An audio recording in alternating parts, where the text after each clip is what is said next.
पर्याप्त सुरक्षा बिना रहनु समझदारी हो। त्यसैले सकेसम्म सुरक्षामा रहनु होला। यहाँ सुरक्षा भन्नाले तपाईको फाइनेन्सली मैले भन्न खोजेको हो। फाइनेन्सली भन्नाले तपाईसँग इन्कम छ, जस्तो तपाईको मन्थली 10,000 को इन्कम छ भने तपाईले एक महिनामा 9,000 नै इन्कम हो तपाईको, यो बुझ्नु। तपाईले 1,000 रुपैयाँ तपाईको इमर्जेन्सी फन्डको लागि राख्नु। त्यो 1,000 भन्नाले तपाई सोच्नुहुन्छ 1,000 ले के हुन्छ। यदि तपाईले 10,000 इन्कम गर्नुहुन्छ भने तपाईको लागि 1,000 भनेको नट सानो स्मल अमाउन्ट, त्यो सानो रकम होइन। यदि तपाईले 1,000 गरेर 12 महिनामा तपाईले सेभिङ गर्नुहुन्छ भने तपाईको 12,000 भयो। अब 12,000 सेभिङ गर्नु भनेको महिनाको 10,000 कमाउने मान्छेलाई 12,000 को किम्मत थाहा हुन्छ।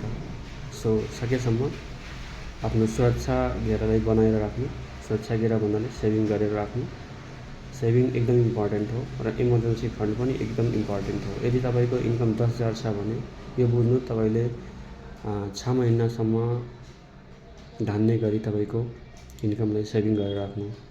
यो होइन एकै दिनमा राख्नु अथवा एकै महिनामा मैले कसरी राख्ने भन्ने कुरा होइन। बिस्तारै बिस्तारै एक महिना पहिले 1,000 राख्नु, 2,000 राख्नु, 3,000 राख्नु, यसरी 12 महिनासम्म राख्नुहुन्छ भने तपाईको 12,000 हुन्छ। र 12 महिनासम्म राख्नुहुन्छ भने तपाईको एउटा बानी परिहाल्छ र त्यो बानी तपाईको चाहिँ बिस्तारै बिस्तारै सेभिङ गर्ने बानी बनिहाल्छ। सो सकेसम्म मिनिमम तपाईको 10% नै सेभिङ गर्नु, तर इन्कमको केही पर्सेन्ट सेभिङ गर्नु साथीहरू।